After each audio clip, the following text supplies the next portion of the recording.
Hi, folks. This is Rick Doc Walker, the DOC. This is John Kime, and you're listening to The Mess Hall with Rally Captain and Tailgate Ted. What's going on, Rally? How you doing, man? Well, Ted, I always say that this intro just always gets me because for once in a long time, the burgundy and gold or black and gold or white and burgundy and gold showed up to FedEx Field. Unfortunately, we took the L. Let's get it. We did, man. And it was close if you look at the scoreboard, right? But if you look at the entire game and everything that came down to it, it wasn't as close. We had a lot of things go our way that just didn't work out. But I want to start the show off by just sending our condolences to Coach Gibbs and his family.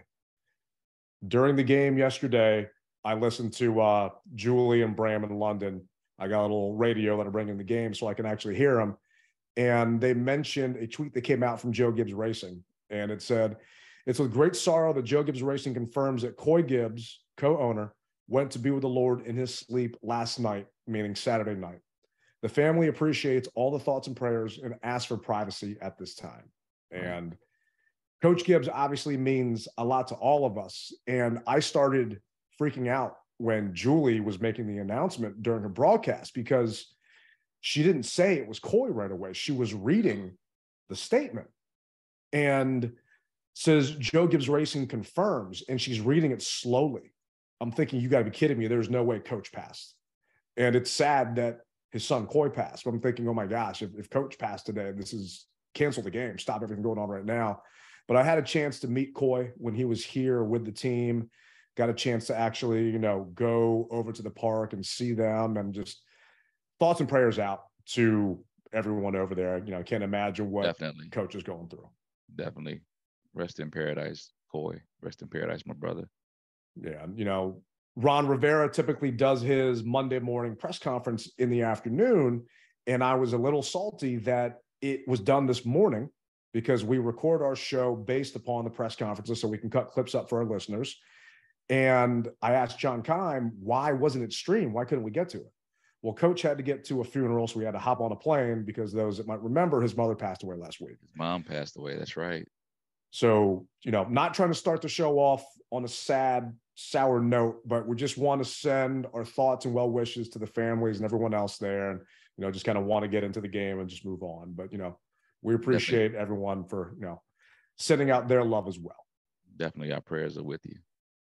But before we jump into the game, last time we talked, there was obviously a lot going on with selling the team and all that news. There are a lot of talking heads out there that I don't agree with, a lot of national pundits that I think talk out of their ass and they have no idea what's going on. But Jay Glazer is one that I respect. And I'm not sure if you saw this because you and I were both at FedEx all day yesterday, but this is actually what he said on the Fox NFL pregame show.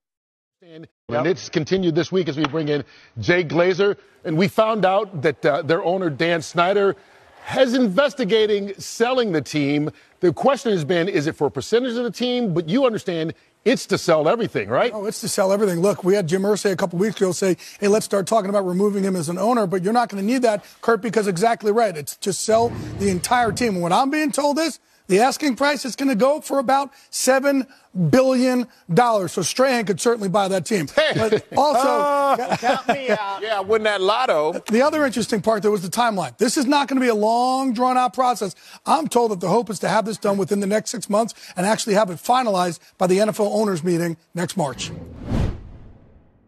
So that's new news that the timeline is potentially moving this fast. And I'm a firm believer that it's the entire thing, because if it wasn't, they would have made a statement like they've made throughout the past couple of years, adamantly saying that this is false.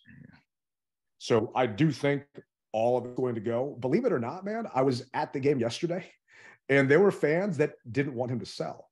And they weren't wearing Cowboys jerseys or Eagles jerseys. These were Commanders fans, Redskins fans that did not want him to sell the team. Wow. Did they say why? Yeah, they said they're scared of the unknown.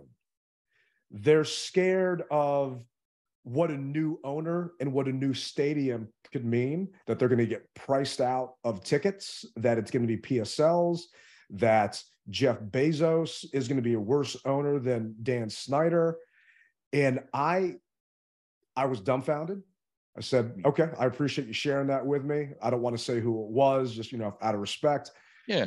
And, I just shook their hand, gave them a fist bump, and I walked away. I just scared to get new ownership in here that's potentially going to bring in new blood, that's going to get us new facilities, because there's a salary cap. So you can only pay players so much. Right. But our stadium is not top 9. Our facilities are not the best out there. It's just things like that. When you're recruiting college kids and they go to LSU or they go to Bama and they're seeing all this stuff here, oh, you want to go play there. You want to go there on top of the parties and everything else. But when you're bringing free agents in, don't you think that those free agents would want to go someplace without all this scandal and would want to play there? I mean, we couldn't get a quarterback to come here this year because of all the noise that we have off the field. So if that goes away, you think inherently that would make your roster better. That would make your team better. That would make your options better. You think so? Definitely would think so. These fans were saying, no, they're too scared of it. Well, sorry, I can't agree with people with that mindset, because we all know what we've been through the past 30 years. Yeah. And I'm on record. It's the natural progression, man. Go ahead. It is. And, Mrs. Snyder's been great to me. And, I'm a huge fan of hers. But if this thing does happen in the next 6 months, it's not going to turn around for the franchise in a minute. But the feeling in the lots ahead of time, I wanted to ask you, because obviously, you're walking around, and I barely could walk yesterday, but you're walking around and you're seeing everything. It felt like week 1, but there was more of a positive vibe to it. And I didn't see a ton of signs saying sell the team. I saw some t-shirts, but I didn't see a ton of people wearing bags on their heads. I didn't have people yelling and chanting any of that stuff. It just felt like kind of a black cloud is somewhat slowly clearing up, and it's not completely moving away, but you can start to see a little bit of a light shining, not coming through, but in the distance. How was it when you were walking around? Well, it was similar to what you said, man, because there was just an aura. The people, I always talk about body language, and the body language was totally different yesterday. I couldn't believe just I saw a lot of smiles. I did see a couple sell the teams. I did see a couple bags on people's heads that said sell the team. I saw a little bit of everything. But the most thing that I saw, Ted, was the fans came back to the stadium. We were packed. That's what I saw. And I know that the visitor side had their purple and gold, which I'm okay with that. You no matter where you go, the opposing fans are supposed to come to cheer their team on. And what we know is Minnesota Vikings fans travel well. But you turn that camera around to the home side and the end zone to end zone side, we were in the place, man, and we were loud. And I think that has everything to do with this new news that we're hearing. No one, I shouldn't say no one, because obviously the fans are there because of the unknown that said they still want him to have Dan on the team. But it was almost like people were singing. Well, there weren't any. See, so I walked past the tailgate, and I'm sure that you have heard The Wizard of Oz, when the wicked witch dies, and they say, ding dong, the witch is dead. Well, that's what people were saying, bro. Really? Oh my goodness. Yeah. I missed that. Yeah. People, I walk almost not the whole lot, but at least 80% of the lot. And people were saying stuff like that. I heard people were playing the music that was saying ding dong, the witch is dead. So, and they were just happy because of what is possibly to come. And we know that we have a lot of fans who just will not step foot onto FedEx Field grounds unless he's gone. And we had a lot of people who, for the first time, said, this is my first game of the season that I'm coming to. I'm like, the season? Yeah, because of the news. So whoever is going to get this team, whether it's Bezos, Jay-Z, Brian Adams, whomever, it's going to be packed. Oh, yeah. This fan base will come back. It doesn't matter if we're not winning. People want to come back. They want to be here. And, you know, just like you had mentioned earlier, just some people just haven't wanted to because they don't want to spend it. And the Sports Junkies, all friends, and JP from the Junkies was actually at the game with his family. And the guys always trash FedEx Field. Yeah. And they say all this stuff. And JP was there, said, you know what? I don't know why people give it such a bad rap. It was a good time. It was a good experience. The fans were loud. And that is the loudest I have heard FedEx in maybe 2 years. You know, maybe 1999. I don't remember it being that loud. And yes, you saw the Vikings fans there doing their stupid little skull clap and everything else. But like you said, you know, they come to away stadiums. And I'm actually looking on StubHub right now. And I talked to a couple of Vikings fans that flew in, and they weren't from Minnesota. They were from Oregon, and they were from another part of town. And I'm looking right now. So section 106 on the lower level for a pair of tickets, $510 each for the Cowboys versus Vikings game. So this goes back to what I said shows ago. It is cheaper for fans of their teams, if they don't have season tickets at times, to go to away games. And we are, unfortunately, one of those away stadiums that don't have expensive tickets. Those Vikings tickets were going for less than face value. Now, your Cowboys ticket, your Eagles ticket's going to go for more, but the Vikings ticket was cheaper. So those fans came down here. We got hotels all over DC. They made a weekend out of it. And I was hoping they were going to fly home salty and pissed off and maybe a little IBS on that plane. But, you know, we saw what happened in the end. But it was a good time, man. I had fun in the stands yesterday. You know, I was worried it was going to be a bunch of signs blocking my view, a bunch of people trying to not make it about the game, trying to make it about the sale or the make owner, it about Gan. But that didn't happen, man. Well, so you mentioned that side of the house as far as being in the stands. I got to tell you, man, and this pisses me off what I'm about to tell you. Uh-oh. So here we are. Tresh punts the ball. I think it's down maybe at the 5. And I'm standing up. I'm cheering. It's like a second down. They're in my end zone. The Vikings. I know which part you're talking about. Yeah. The Vikings are in my end zone. And out of the corner of my eye, I see this usher coming, but I'm not really paying it any attention. I'm cheering. You're supposed to get loud. Stand up and get loud is what the board said. I'm doing my part, screaming my vocal cords out. And the attendant comes right in front of me and blocks my view. Now, I'm thinking he's trying to get by. So you know how when you only got so much space in your little section between your chair and the next row, whatever have you. So I move back so that he can get by me. He stops right in front of me.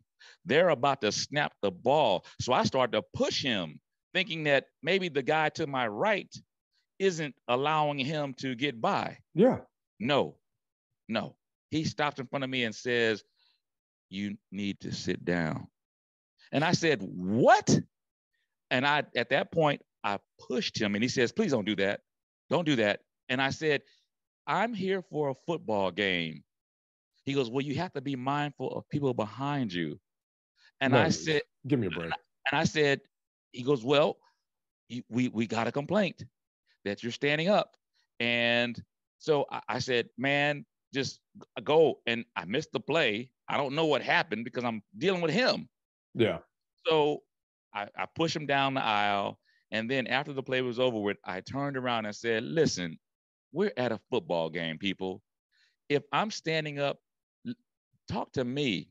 I will do my best to accommodate you. Yeah. But just let me know. Don't try to have the usher or attendant or whatever you want to call it come to my seat or come to the area," because everyone was standing up. That's ridiculous. Well, I mean, it's in your end zone.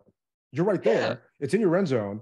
We're on defense. You're trying to make noise. You're trying to watch the game and everything else. It's just, and I sit row 10 or 11, depending on the game. I switch seats with this guy that brings his family sometimes. And I'll stand up if we're on defense all the time. People behind me, I'm sorry, you can't see. You want to sit down, watch the game at a bar or on your couch. We're on defense. I'm standing and screaming at the top of my lungs, trying to make as much noise as possible, because that's why I refuse to ever sit in a suite.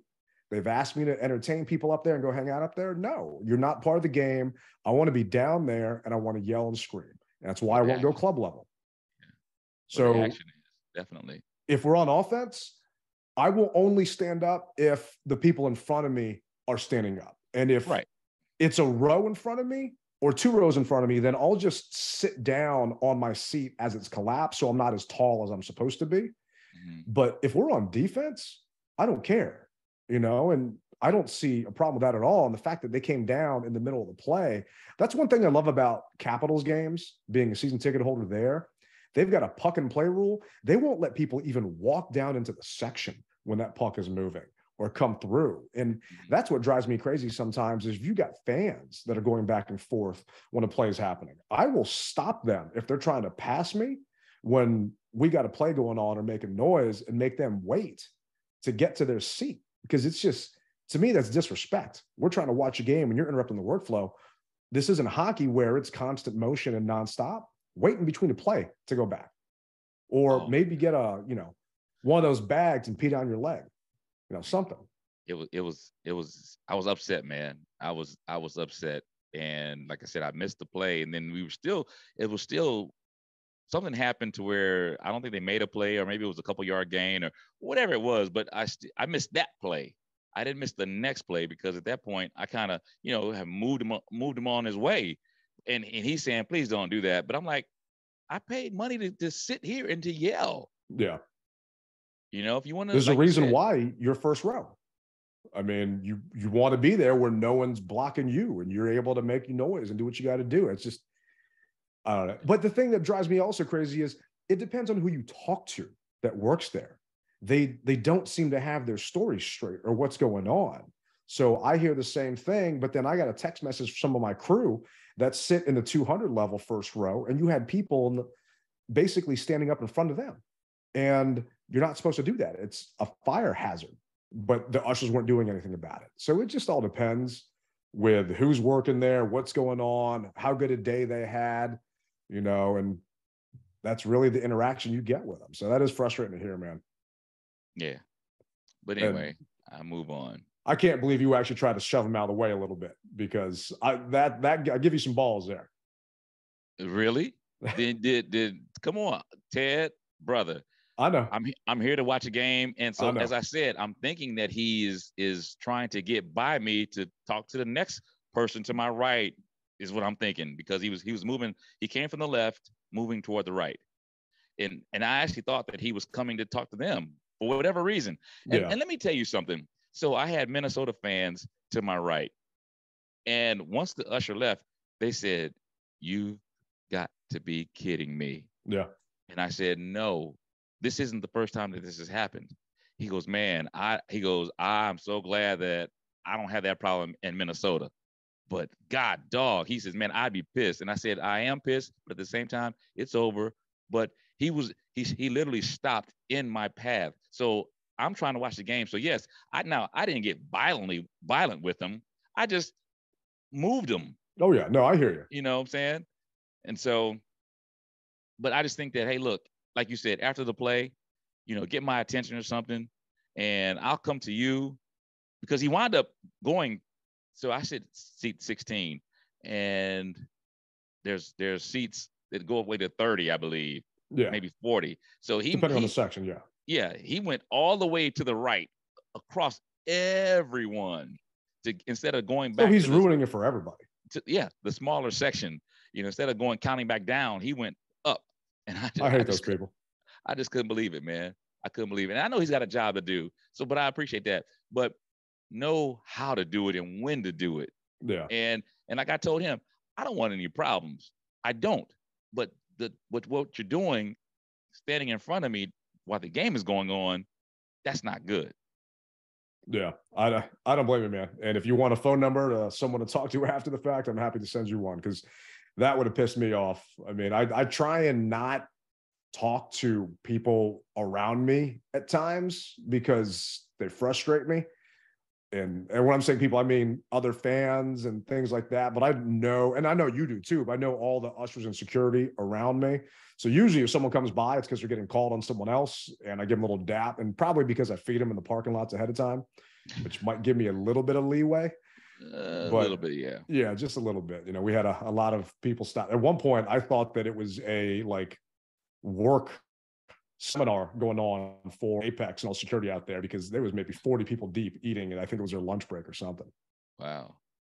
But I'm glad to hear, at least in the lots, that's kind of how it felt for you too, that it wasn't just me. And that was kind of the vibe in the actual stands. And some of the Vikings fans were asking me, you know, what's the deal with him selling and this and that? I was like, oh, okay, well, that makes sense. So it was interesting to kind of see. But jumping into the game, I mean, talk about up and down and just not knowing what was going to happen. We were up by 10 points, 17-7 with 10 minutes left in the game.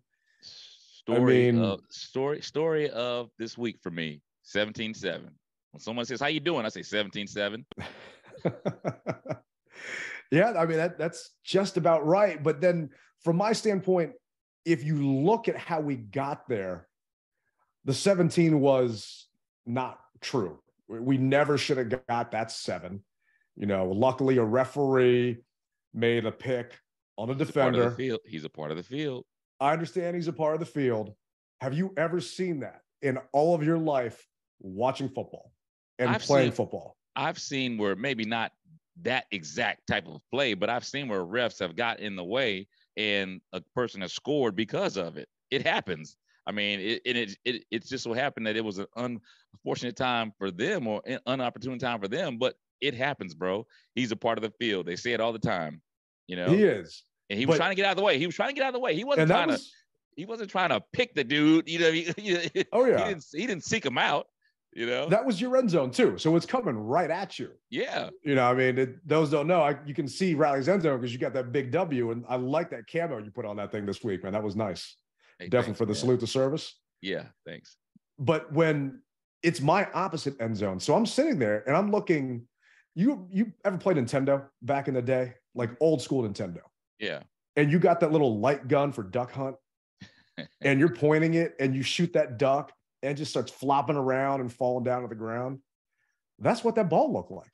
It looked like someone shot it with a little Nintendo gun, and it just died in the air and was just flying down to the ground. And I'm thinking, all right, well, here we go. Here's another pick.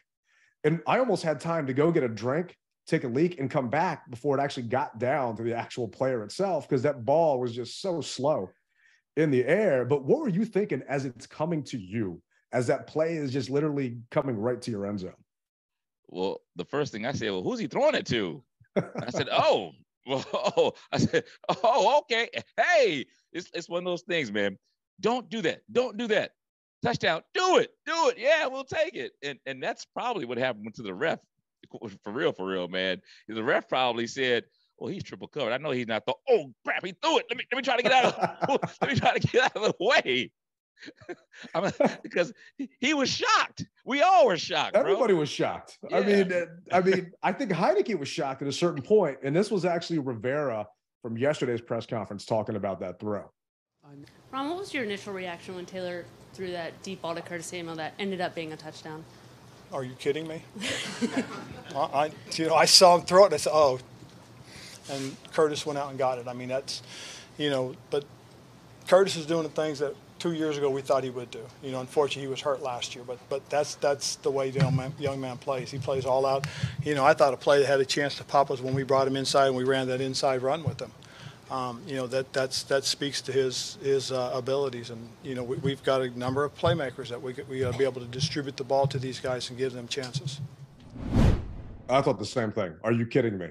Yeah. It's like, all right, well, he also throws one pick a game. It's very well documented. We talk about it all the time. It's like, all right, well, here's his one pick. Get it out of the way, Willie. Just puke in that trash can, and we'll be good. Willie Beeman, that is, yeah.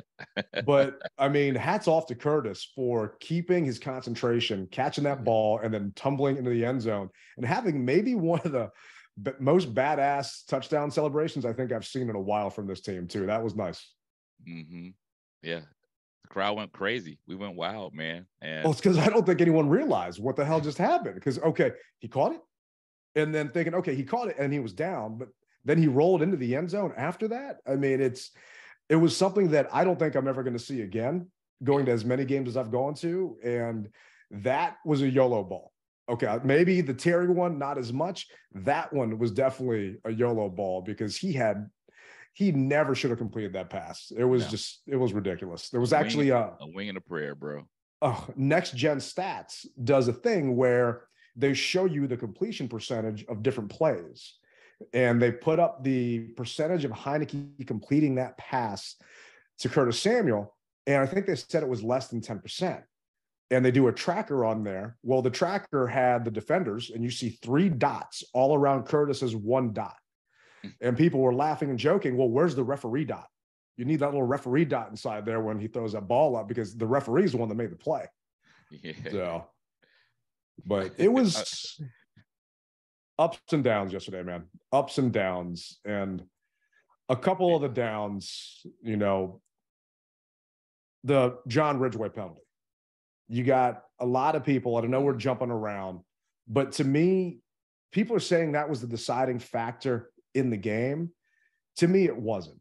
It was a penalty that should have been called. It was a legit call.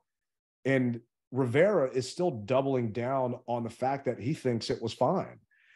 After the game, Walt Anderson, NFL Senior VP of Officiating, actually talked to the media pool. And he said here on the penalty, the rule protects the long snapper on field goals and point after attempts. Mm-hmm. You cannot make forcible contact to the head and neck area because he's by definition defenseless until he has time to protect himself or to move down the field. Then he's no longer defenseless. So the call there was 91. The defender made forcible contact to his head and neck area immediately after the snap and before he had time to protect himself. And once again, that was your end zone. I feel like everything's happening down there lately. I mean, what were you thinking when that happened? Did you see it go through? I mean, literally, I think that was right in front of you.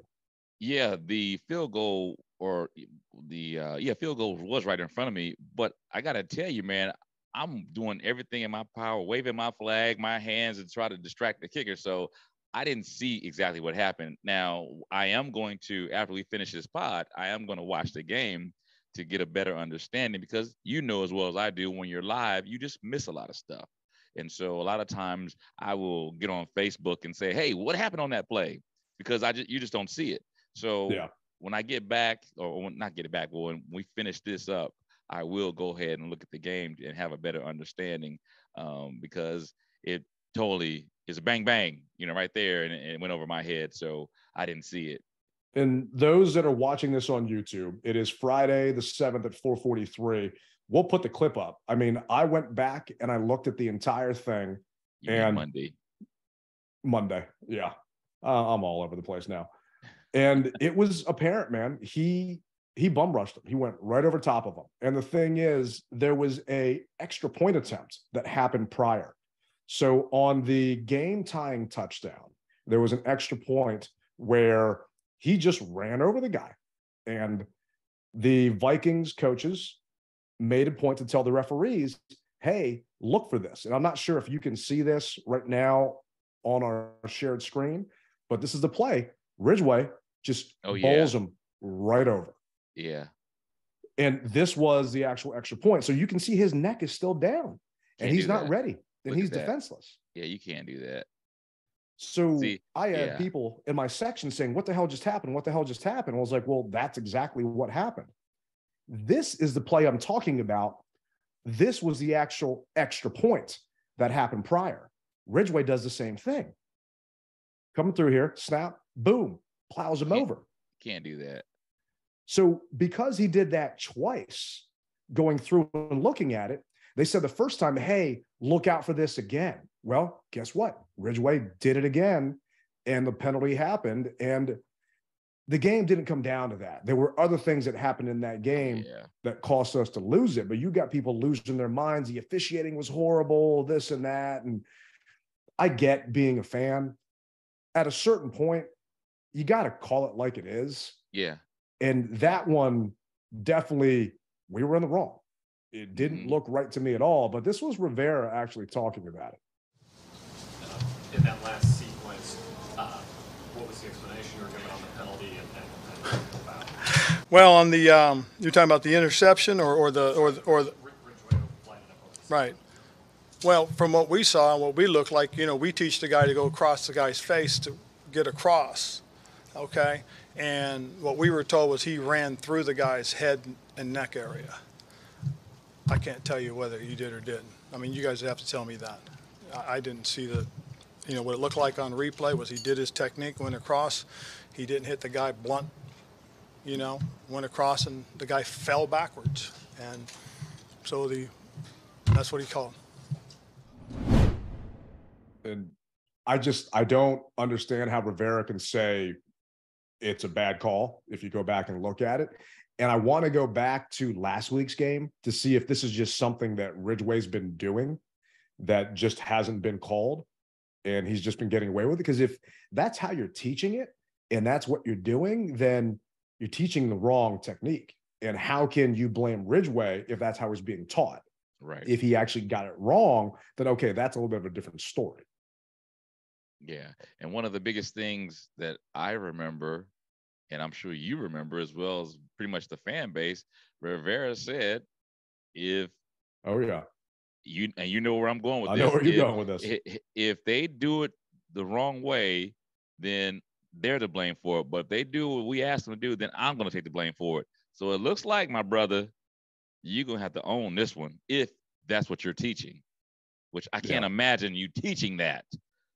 And Nate Katzer is one of the best special team coaches out there. So I can't imagine that either. I didn't have a chance to go back and look at past games to see. But Rivera doubled down on it again today, saying, I don't agree with the call. I went and looked at it and looked at it and looked at it. And I mean, he didn't hit him with his shoulder pads. He didn't hit him with his helmet. He crossed over and caught him with his hips as he was going into the gap. I don't know if coach needs LASIK or just was looking at a different film or what's going on. I do think he might need glasses or maybe a new prescription, because there were a couple things I'm wondering to myself, what was he looking at? What was he thinking? Another example is that challenge he decided to do on Taylor's spin move, right? On the 3rd and 1. I'm thinking, okay, because this was what? I don't even know what yard line it was, but it was maybe 50 yards away from me. So if he's challenging it, I'm thinking he's getting word from up top that it's a bad spot. You would think, right? You would think. And you go back and look at the actual review, we were maybe 1.5 yards away.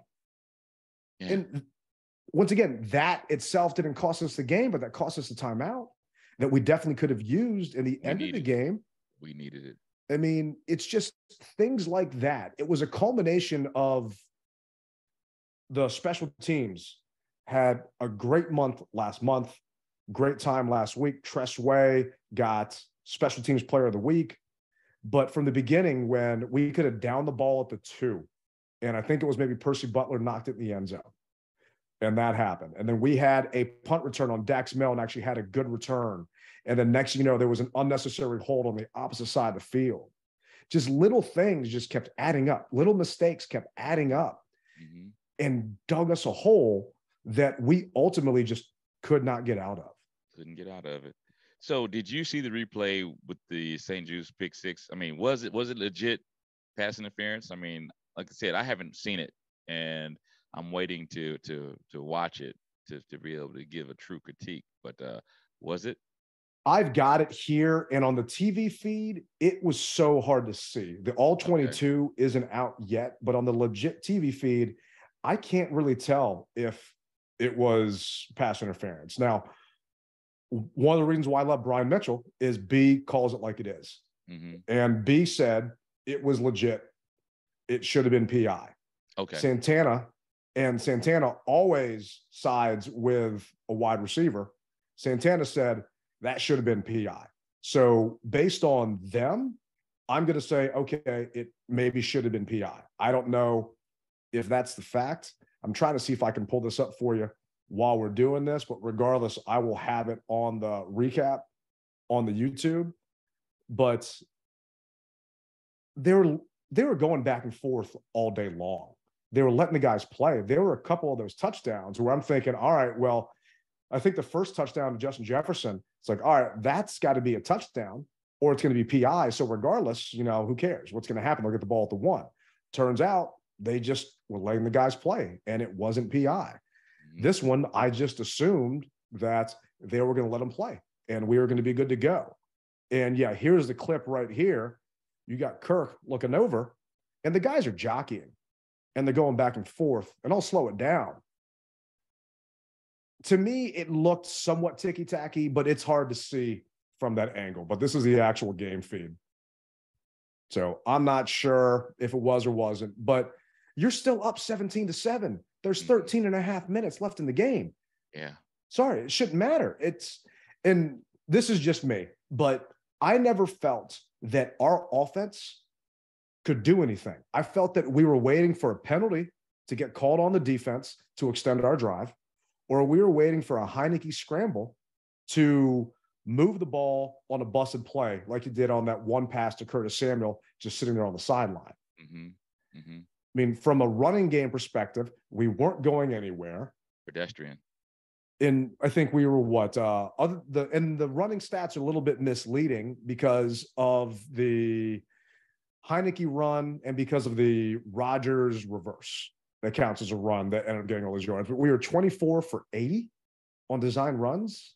Jeez. I mean, they're just not getting anywhere. And when you need to run on that 4th and 1, you do a bootleg rollout to Terry and you cut off half the field when you literally need a yard. I gotta tell you, I'm tired of this finesse football. That's what I call it. Yeah. You get an F in grade and it never works. What happened to lining up in the eye, fullback, tailback, quarterback, handing it off either to the fullback, straight up the gut, tailback, but we got to try to finesse it. It's 3rd and 1 and we're in shotgun. So now that means that the guy's 3-4 yards already back. Come on, guys. Why do we make this harder for ourselves? What do they say? The shortest point between two lines is I forgot. Whatever, you know what I'm trying to say. I'm pissed off. I can't even speak because I'm so pissed off. The straight line, now. The shortest distance to get between here and there. Yeah, I know what you mean. A straight line. Yeah. A straight. So imagine for the quarterback sneak that Taylor did last week in Indy, they didn't do that. And he scored a touchdown. Yeah. So why are we trying to do that? Why are we not doing that again? It worked. It worked. And do you remember that one play where we went I for him and they brought in Alex Armah, who is our fullback? They picked him up a couple weeks ago. I had people in the stand saying, who the hell is that guy? Like, yeah, we do have a fullback. We just don't use him. He just never goes in. So I'm thinking to myself, okay, here you go. But what frustrated me so much on that play, on that 4th and 1 is you go jumbo. You bring in 2 tight ends and an extra offensive lineman as another tight end. So at that point, it's a run look. And you only need a yard. And you're trying to get cute with it. And there was the Washington goal event where I got to sit down with Doug and Mark and Joe Theismann, all of our Super Bowl quarterbacks. And Rick talked about all these shotgun runs. And back in his day, they would just line up and put the guys in an I form and just run the ball down your throat. He says, the quickest way to get a yard is just by lining up and doing that, not lining your running back behind the line of scrimmage 4 or 5 yards, just like you said it. Yeah. And Scott Turner, I don't understand why Ron Rivera loves him so much. And I was thinking about this today. It's like, you ever have that grandparent that got a new phone, right? They were forced to get like a new iPhone or something. And they're trying to figure out how to use this new technology. It's like baby. Yeah, I love my father-in-law, but he had a flip phone for the longest time. and they discontinued his flip phone, right? And he had to get an iPhone, and I had to show him how to use it. You would have thought that I gave him the winning Powerball ticket, right? 1.9 billion. I think that's what Scott Turner is to Ron Rivera.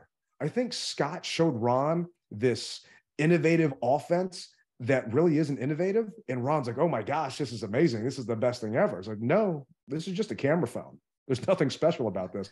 They can all take pictures now. Well, so I think that we're doing Scott Turner's offense a disservice. And I'll tell you, I feel because we don't have the pieces to run his offense effectively. And that's what I'm saying. But I was telling people at work today, I feel that if we had a better quarterback, and no disrespect to Heineke, okay, so don't come at me, guys. But if we had come at me. If we had a better quarterback and at least one more lineman, one more, like hypothetically, if we had kept Sheriff, let's just say one dog lineman, that game was ours because they were getting blown up. I got the pictures. I mean, I'm happy to say that what's his name? I think it's Ridgeway, 68. He's actually playing a little better, but my man on my right guard, my right tackle, it's not Leno. He's left. You talking about Cornelius Lucas? Lucas. I mean, yeah. Oh man, it's like week to week, one guy says, "Hey man, I did good this week. All right, well now I can rest on my laurels," and they blow the other guy up, and you're saying, "But you didn't." I mean, no one has really had just an excellent game offensively. We may do what we gotta do, but it's like one week, one guy may have an 85%, let's just say. And then he goes, yep, I got 85%. I'm doing good. But then the next week he gets 50. It's like, wait a minute. Why can't you keep that 85 percentile at least? If our linemen could keep 85 to 90 percentile, man, you would see a different offense. But hey, we know our quarterback doesn't have the time, and our linemen are getting blown up. So that's why I say they're doing his offense a disservice. I honestly believe if we had the pieces that we needed, that you would see a better offense. But to me, you can't, at least not you. I'm not saying you can't, but I can't think of it that way because this is your offense. This is your team. This is your roster. You have to adjust. If you can tell that your left tackle or right tackle is getting blown up and can't handle the speed rush at that point, you put a tight end out there to chip before he goes on a route. You put a running back out there to chip before it goes on a route. But they love going no back sets. They love going 5 wide, right? So you know at that point, if I'm a defensive lineman and they're going 5 wide, I'm pinning my ears back and I am running my ass off to get to that quarterback. You are doing your offense a disservice by putting them in these formations. How many times have we seen a team get a crucial first down on us on a tight end that is blocking, and then boom, goes and leaks out? Sneaks out, yeah. Same thing for a running back. And you can at least chip and help, but you have Scott Turner that thinks we're the greatest show on turf, St. Louis Rams back in the day were Kurt Warner, and we're not. So we asked that question today on our listener line, like, where did it go wrong? We were up 17-7 with 10 minutes. Where did it go wrong? And we got way too many text messages from too many pissed off people. But a majority of it, I'd say consensus of it is the play calling. Scott Turner constantly. And that's one thing about Coach Gibbs that, love the man. He fit his system around his players. And you had Ryan Fitzpatrick on, I think it was the Thursday night game, talking about how, no, Turner doesn't do that. The players fit the system or the system just fails. That's why it's not succeeding here. Yeah. You just can't do what you want to do. Brandon Sheriff isn't here anymore, right? We've got 2 Commanders that are trash. And it's just so frustrating because he's not making adjustments and he's doing these just ridiculous play calls like that flea flicker to get Bates on that touchdown. Like, why would you waste that play there? Why would you even call that there when we're moving? And you're shooting yourself in the foot at that point and slowing things down and taking momentum away from yourself. You know, it's rough to watch. And you're right. He has to do what work with what the players he has in the system. But at the same time, man, it's difficult. And we know that he's trying, but it goes back to what I told you, man. You are the Papa Goose, and you're supposed to know what your children can and can't do. So if you know that they're having an issue, hypothetically blocking to the left, then don't have them block to the left. Have them block to the right. What's their strong suit? And something that you said about, so you keep the tight end in the chip. So okay, so the tight end goes to the right side to chip, but then the left side gets blown up. So everything that you thought that you tried to do on the right side, it just didn't work because the left side gets blown up, or vice versa. So, but move the pocket, slide him out. He's getting passes batted down left and right. He had 4 passes batted down in the first half. Move the pocket, get him out of there. So you know you're going to have a little bit more time over here versus over there. You know where the pressure is coming from. And, clear you know, window. Yeah. It's just different things like that. And this was actually Rivera talking about those batted down passes. It was a little bit high. He had a lot of passes batted down today. Was that what do you think what the explanation was there? Well, I think one thing is they were stymied at the line and just jumped. You know, I mean, if you look at him, I think only one was one where he pushed, the rush was pushed all the way into his face and got it knocked down. The other ones just looked like it was guys that were stymied at the line and jumped just as he was throwing the ball. And it's just Taylor has said it himself, and the coaching staff has said it himself. He does better in turbo sets, 2-minute drill, no huddle offense. Why aren't you putting him in those situations? Why are you constantly letting him having to go into a huddle and the defense time to adjust? I think it's twofold, Ted. I think the reason why, because if it doesn't work, I think the issue realistically is, so your defense is playing lights out.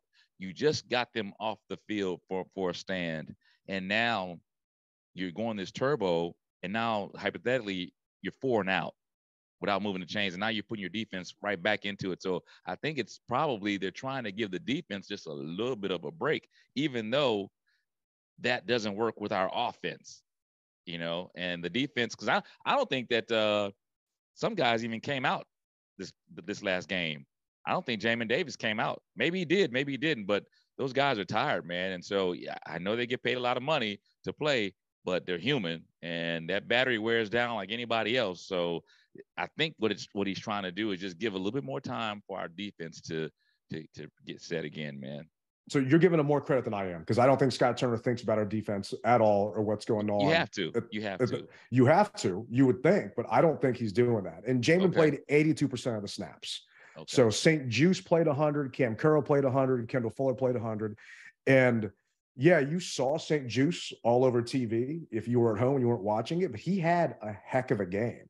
Yeah. And Jamin actually had a heck of a game. I like the game plan that Del Rio had going up against Kirk, because you had to get pressure on him. We talked about it on the show last week, and they pressured him. And Kirk, I mean, did you see that video with him celebrating afterwards on the plane?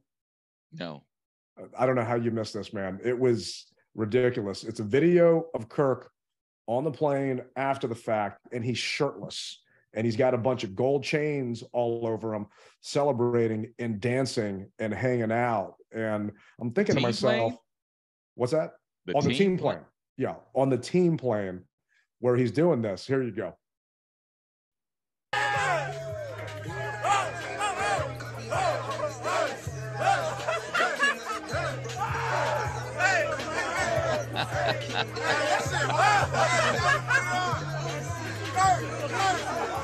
But I'm showing that to you because I'm thinking to myself, if this was 2 days after, all of those bruises are going to show up. They're not showing up right now because the game just happened, but he was getting hit. He was getting leveled. Yeah. He got the wind knocked out of him on that one play by Deron Payne, or at least I'm thinking that's what it was. And then Payne smacked him on the ass. You know, like, all right, good boy, you took that hit. But Kurt was hanging in there, hanging in that pocket. And those touchdown passes he threw, hats off to him, man, because that one he had Dalvin Cook right over top of Cam Curl, perfect throw. The one to Jefferson or whatever the guy's name is. JJ, perfect throw. Yeah. Yep. And, it's just wheel route. Yeah. Yeah. And it's just, we never truly had the momentum from an offensive perspective. We never had a chance to really take the game over. And we were hoping that they were going to make just a dumb play. And that St. Juice INT would have been it. That St. Juice INT would have been the thing that maybe could have clinched it for us. But once again, hope is not a strategy. And if your offense can't go anywhere, what's his face? Heineke had 149 yards passing. Okay. 149 yards passing. 49 of that was that YOLO ball to Curtis Samuel. So he had 100 yards really passing the ball. You're a quarterback. You got to have more yards than that. Yeah. There's no excuse for an offense like this with this many weapons. I don't understand what we're doing. And this is not a recipe for a winning football team, where the week prior against the Colts, he had more yards the last 2 touchdown drives or 2 scoring drives than he did the entire game. And he was my Woodward's collectible signature player of the week because he had to score points early. He had to step up and do something, and he just flat out didn't. It's just so frustrating to see, man. Well, the Eagles are up next. So I'm scared about that one. You can't cry over spilled milk. Hey, man, I had predicted us to win this game against the Vikings. I did, and we were. Oh no, I didn't actually. Yeah. Yeah, no, you didn't. We were on par to winning that game. And let me tell you, so the Minnesota Vikings fans were like, "God dang, man, this dude normally throws a pick, and he hasn't thrown one yet. Could this be the game he doesn't throw one?" 5 minutes later, he threw that pick, and I just turned around and I just looked because I was shocked myself because I was like, he hasn't thrown a pick. It hasn't happened. I'm praying, please, God, don't let it happen. And all of a sudden, it did happen. And I was talking cash trash. I'm not even gonna lie, Ted. I was like, hey, Vikings fans, it just wasn't in the cards for you today. It just wasn't in the cards for you today. So you're up by 10 points. I don't blame you. Yeah, there's a guy who made a video who came back, hey, rally captain. And I turned around, he goes, guess it just wasn't in the cards for you. So, because man, Ted, bro, dude, I knew we had this, man. I knew we had it. See, I don't want to say I knew we had it. I didn't feel that way because we couldn't go anywhere on offense. But the way the defense was playing, they were lights out. Yeah. The Junkies were talking to John Keim today on their show saying, this is a playoff defense. If you're going into a game like this is an actual playoff defense that can help you do something. But your offense just isn't cutting it at all. And it's just so frustrating to see. And okay, maybe Jahan comes back, but I'll tell you why I'm so frustrated. And it's not because we lost the game. I picked us to lose the game. I thought we were going to lose by more than we did. So I'm happy about that. I'm pissed off and frustrated because now this gives Rivera fuel to sit Heineke after the Eagles game and put Wentz back in. Unless Heineke wins, but go ahead. Yeah, and I'm going to win the Powerball. But if Heineke would have gone 3-1 these 4 games, and even if he would have S the bet against the Eagles, you still have a narrative when you can say, no, Heineke is still winning. We're on a win streak. We're 3-1 right now. Let's keep him in.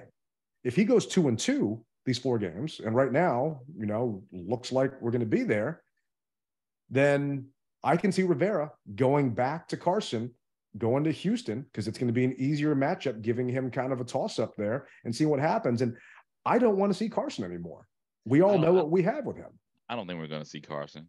I don't. I mean, he's got time against him. I think he needs to play 6 more 70%, games. I think it's 70% of the snaps that he has to miss. But I wish I could agree with you. I think we're going to see him because they have to prove that they tried everything they could with this trade. And they're not going to show that if they sat him and then benched him for injury. Because it's not like Heineke's lighting the world on fire. He had 100 yards passing realistically today. I'm not counting that referee setting that pick. I'm sorry. It's not working out. And what do we think Carson's going to do against a pass rush? Our offensive linemen haven't gotten better. They didn't hit a growth spurt. They're just getting older and slower as each game goes by. So I'm just scared to see what happens, because at least Taylor has kept us in games where Carson has kept us away from winning games, the way he just refuses to climb in a pocket and the way his release just takes forever to get that ball out there. So that's what frustrates me. I'm going on record. We're beating the Eagles, man. Houston almost beat the Eagles. I'm going on record. We're going to beat the Eagles. So hopefully we're going to get someone on from the Eagles beat or an actual Eagles front office person to join us to talk about that. I hope you're right, man. I really do, because I'm doing a watch party at Atlas Brewery for that game over by Nats Park. I'll send the details out on the Insta and everything else for fans that want to show up.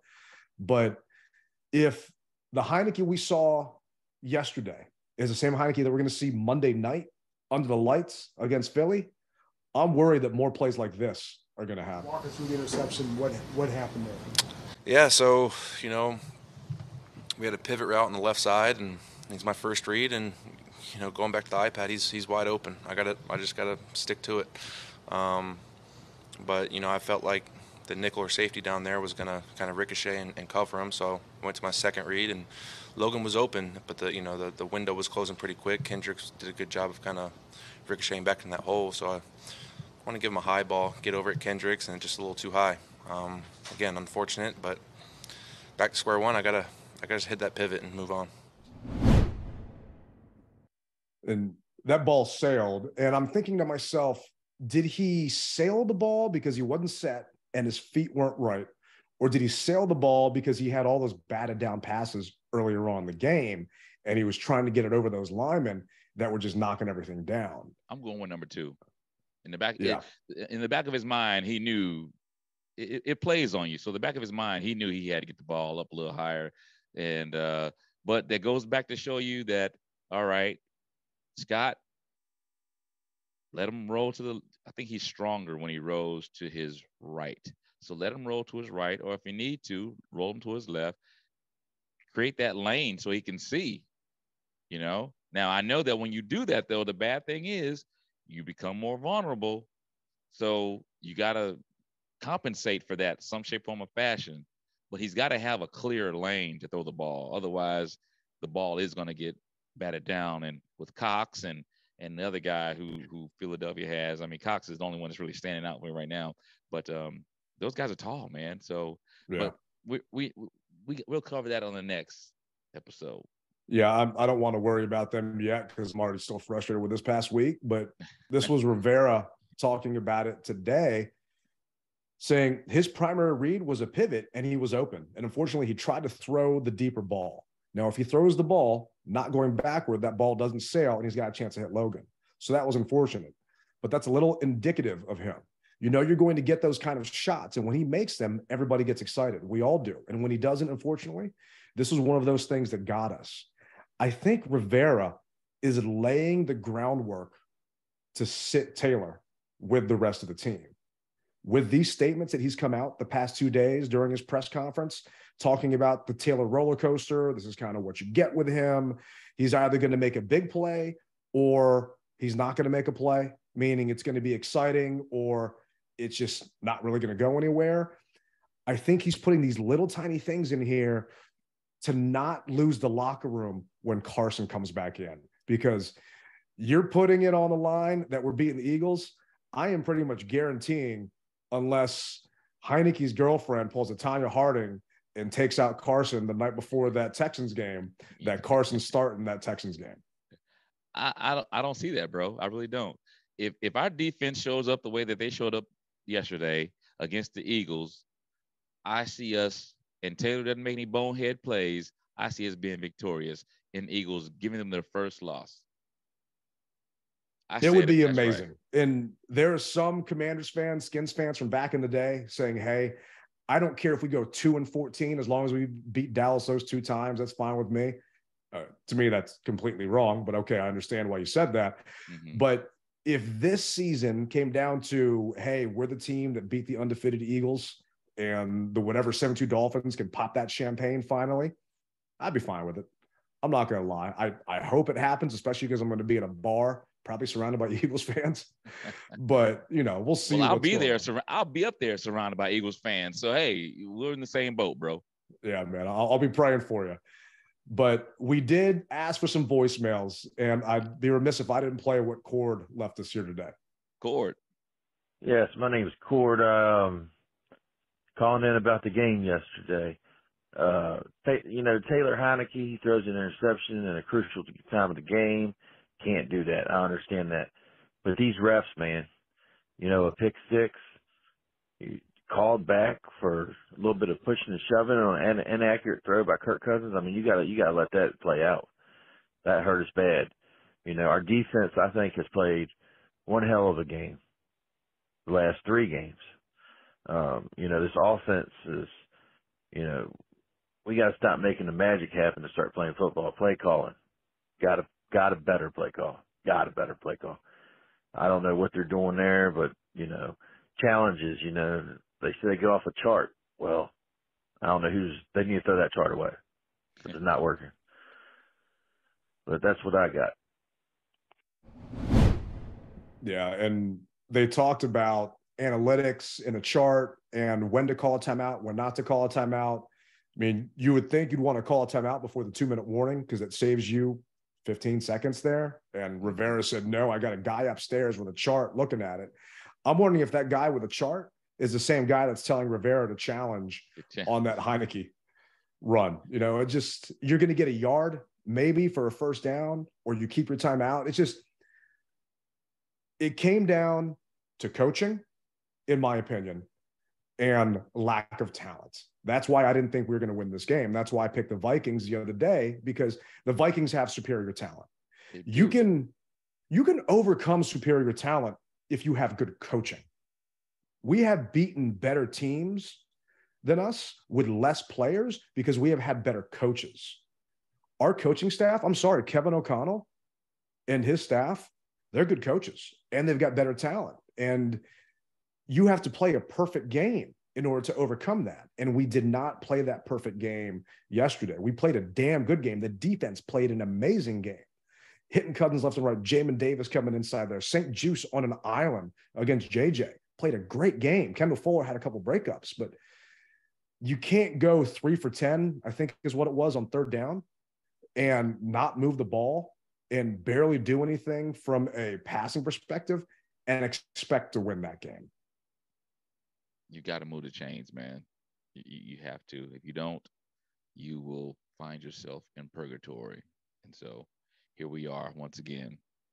We are back here. It was a nice, fun 3-game win streak, and they can't take it away from us. And we're only 4-5. So there is still potentially something that can turn around, especially because the rest of the NFC is not looking too good. Mm-hmm. But from a rally chain perspective, who would you give your rally chain to today? Or are you cutting this thing up again? I got to cut it up, bro. I mean, because between, you said it, Payne, Allen, Sweat, Jamin Davis, St. Juice, even Kendall Fuller for a change, man. And Wild Goose, brother. I mean, he got benched. He wasn't really doing anything. Well, from what I saw, when he did go in, he played. He played. Barely played, actually. So they brought Danny Johnson up because Rivera specifically called Wild Goose out and said Wild Goose had such a bad game against the Colts. He did, man. But at the same time, the team against the Colts didn't play too well either. So from what I saw, Wild Goose didn't have a bad game. Now, I could be wrong. Maybe I was thinking that was Wild Goose and it was the other player. Danny Johnson. So I mean, Danny had that interception in the end zone that got tipped to him. I mean, Danny had a heck of a game after being called up from the practice squad. So he's going to start over Wild Goose then? I think he should have started over Wild Goose the entire time. I don't see that Wild Goose actually – he had special teams is all he did. So he didn't have a single defensive – I didn't mean to, stop you, but yeah, he was only on defense. I stand corrected, but yeah, he's playing in Wild Goose's spot, so I thought that was him. So excuse me to our listeners for I'm a grown man. I can admit when I make a mistake, so I made a mistake. But he played a heck of a game, and I'm telling you, Ted, we're going to fix it, man. And just like we gave Pittsburgh their first loss when they were 12-0, we're going to give Philadelphia Eagles their first loss at home. The defense, everybody gets a piece of it. I can't just give it up to one person. I can't. Well, since you gave it to pretty much everybody on the team that deserved it, for me, can I give it to a referee? Because to me, that back judge is getting it. Because oh, wow. This game would not have been as close as it was if that back judge did not set that pick and trip up that guy and allow Curtis to get that touchdown. Because it was the defensive line for me. It would have been John. John was playing like a man possessed. Duran got another sack. I think this is the most he's had in his career, and it's only week 9. And he's playing for that bag, as Doc Walker likes to say. So he is going to get paid, and I don't think it's going to be us. Gonna give it to him. Yeah, somebody's going to give it to him. I don't think it's going to be us. But since you took the entire defense, even a guy that didn't play, I'm going to have to go with that back judge and give it to him, because it was an interesting game, man. And, you know, I'm not going to stop believing. I still got faith in these guys that they can do something, because the defense is playing like a team, because Jamin Davis is playing like a guy with his hair on fire. And we've got previous episodes just calling him out left and right. And I'm not listening to him, but maybe that kind of, you know, kicked him in the tuchus a little bit. And he's starting to think, all right, I can't let the mess hall boys down. So I'm believing in this defense. If this offense can start to do something, then we got a shot at maybe getting that 7th seed and then seeing what happens. But fix it, Scott. Fix it. Or bring in a bingo caller and see if he can do it, because that didn't work last time. But, well, we appreciate you guys for hanging out with us on, unfortunately, it wasn't a Victory Monday pod, maybe a Misery Monday, but good thing is we're all in this together. So. And I want to say, hey, we put out a call for you guys to subscribe to our YouTube channel, and you guys did, and we greatly appreciate it. So if you could tell your friends to subscribe as well, we greatly appreciate it, because it goes a long way with us. And I always say, from week to week, you could have been anywhere else, but you decided to be with the DMV Mess Hall with Tailgate Ted and Rally Captain, and we greatly appreciate it. No matter what, don't stop believing, and you rep it hard, or you don't rep it at all. Rally Captain, Tailgate Ted, we're going to be out.